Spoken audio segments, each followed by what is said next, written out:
গরমের উষ্ণতায় এই চৈতালি সন্ধ্যায় অনুষ্ঠানের শুরুতেই সবাইকে জানাচ্ছি অনেক অনেক শুভেচ্ছা। জীবনবৃত্ত কথা বলে প্রতিভাবান মানুষের, কথা বলে শিল্প সাহিত্যের, সামাজিক অর্থনীতি ও শিল্পের। আজ জীবনবৃত্তে তুলে ধরছি যিনি জীবনে অনেক সুযোগ পেয়েও শিল্প সাহিত্যের টানে আড়ালে কাজ করে যাচ্ছেন। কখনো তিনি রাজনীতিবিদ, কখনো আইনজীবী, আবার কখনো অভিনয় শিল্পী। তিনি নাটকে অভিনয় করে সুনাম কুড়িয়েছেন বহুবার।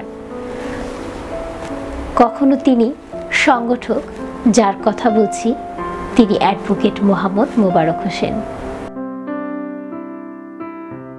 রাজনীতিবিদ ও সফল সংগঠক অ্যাডভোকেট মোহাম্মদ মোবারক হোসেন 1969 সালের 12 ফেব্রুয়ারি টাঙ্গাইল জেলার কালিহাতী উপজেলাধীন পার্খী ইউনিয়ন অন্তর্গত মাইজবাড়ি গ্রামে জন্মগ্রহণ করেন। তার পিতা মরহুম মোস্তাজ আলী জোদ্দার, মাতা মরহুমা জয়তুন্নেসা। 5 ভাই 1 বোনের মধ্যে তিনি পঞ্চম। আমজানি সরকারি প্রাথমিক বিদ্যালয়ে শিক্ষা জীবন শুরু করেন তিনি। এরপর মাইজবাড়ি সরকারি প্রাথমিক বিদ্যালয় হতে প্রাথমিক শিক্ষা সম্পন্ন করেন তিনি। বর্গা সরিষা আটা উচ্চ বিদ্যালয়ে 6ষ্ঠ শ্রেণীতে ভর্তি হন। পরবর্তীতে 1985 সালে শ্যামপুর বহুমুখী উচ্চ বিদ্যালয় রংপুর হতে কৃতিত্বের সাথে প্রথম বিভাগে এসএসসি, এরপর কৃষিতে বোর্ডে মেধা তালিকায় 5ম স্থান সহ প্রথম বিভাগে এইচএসসি পাশ করেন। বিএসএ এবং এমএ উভয় পরীক্ষায় 2য় অবস্থানে উত্তীর্ণ হন। ঢাকা জাতীয় আইন কলেজ হতে এলএলবি ডিগ্রি লাভ করেন। বাংলাদেশ বার কাউন্সিল হতে সনদ প্রাপ্ত হয়ে প্রায় 1.5 যুগ যাবৎ জেলা জজ কোর্টে অত্যন্ত সুনাম সুখ্যাতির সাথে আইন পেশা করে আসছেন। রাজনৈতিক সচেতন ব্যক্তি অ্যাডভোকেট মোহাম্মদ মোবারক হোসেন 2008 সালে 10ম জাতীয় সংসদ নির্বাচনে টাঙ্গাইল 4 কালিহাতী নির্বাচনী এলাকা হতে লিবারেল ডেমোক্রেটিক পার্টি এর মনোনীত প্রার্থী হিসেবে এমপি পদে অংশগ্রহণ করেন। বর্তমানে তিনি লিবারেল ডেমোক্রেটিক পার্টি জেলা শাখার সভাপতির দায়িত্ব পালন করছেন। ছাত্র জীবনেও তিনি রাজনীতির সাথে সম্পৃক্ত ছিলেন। তাছাড়া তিনি নাটকে অভিনয় করে সুনাম কুড়িয়েছেন বহুবার। একজন নিষ্ঠাবান সমাজসেবক হিসেবেও পরিচিতির সাথে এলাকার মসজিদ, মাদ্রাসা, ক্লাব ও স্কুলে দান অনুদান সহ বহু কল্যাণমূলক কাজ করে যাচ্ছেন। অ্যাডভোকেট মোহাম্মদ মোবারক হোসেন ঢাকা থেকে বাংলাদেশ সংস্কৃতি পরিষদের আয়োজনে বাসব পুরস্কার লাভ করেন 2014 সালে এবং 2015 সালে ঢাকা থেকে মৃত্তিকা একাডেমির 20তম প্রতিষ্ঠা বার্ষিকী উপলক্ষে মৃত্তিকা পদকে বিশেষ সম্মাননায় ভূষিত হন। এই গুণী মানুষ স্কুল ও কলেজ জীবনে উপস্থিত বক্তৃতা, সংস্কৃতি চর্চায় ও ক্রীড়া প্রতিযোগিতায় বহুবার মেধা তালিকায় 1ম স্থান সহ পুরস্কৃত হয়েছেন। আমি আমাকে আইন পেশায় নিয়োজিত রেখেছি এবং সাধারণ মানুষের কাজ করার জন্য যথাসাধ্য চেষ্টা করেছি এবং আমার কাছে যারা এসেছে তাদেরকে আইনগত সহায়তা সহ আর্থিক সহায়তা যাতে কম লাগে এবং তাদের ভালোবাসতে পারি সেই হিসাবে কাজ করেছি।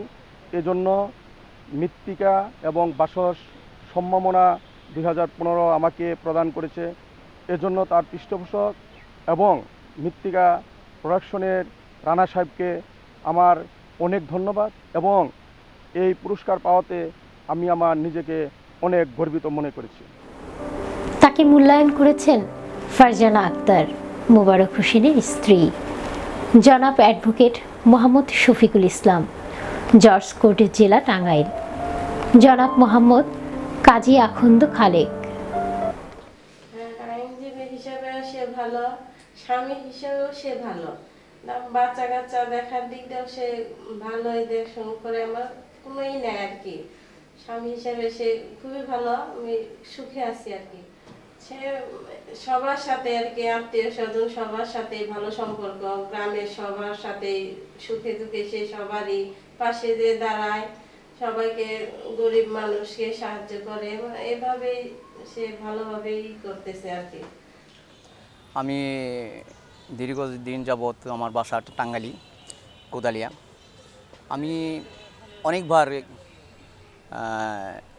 অ্যাডভোকেট মোবারক সাহেবের কাছে এসেছি অনেক মক্কেল নিয়ে।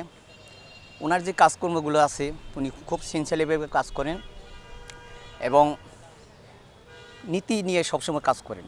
গরিবদের সবসময় সাথে থাকেন, টাকা পয়সার ব্যাপারে কোনো কথা বলেন না। আর ওনার কাজ কামে খুবই মানুষ উপকৃত। আর উনি বেশ ভদ্র, অনেস্ট লোক, সবার সাথে সুষ্ঠু এবং সম্মান নিয়ে সবসময় ছোটো বড় সবাই মান্য করে কথাবার্তা বলেন। আমার মক্কেল যে কটা আমি নিয়ে আসছি ওনারা কাজকামে, ওনার কাজে খুব সুন্দর সুব্যবহার এবং কাজকামে ভালো হয়েছে। এই জন্য আমি ওনার কাছে অনেক কৃতজ্ঞতা, অনেক ওনাকে ধন্যবাদ জানাচ্ছি।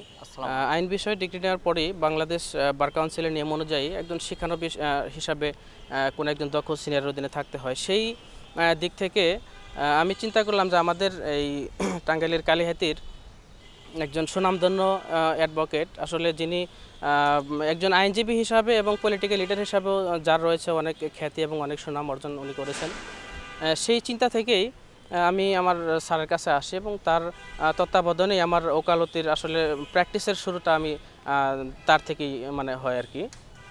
তো বর্তমানে আমি স্যারের সাথে এখনও আছি, প্র্যাকটিস করতেছি। আমি স্যারকে দেখেছি যে অন্যান্য আইনজীবীদের চাইতে উনি অনেকটাই দক্ষতা সম্পন্ন এবং যোগ্যতা সম্পন্ন।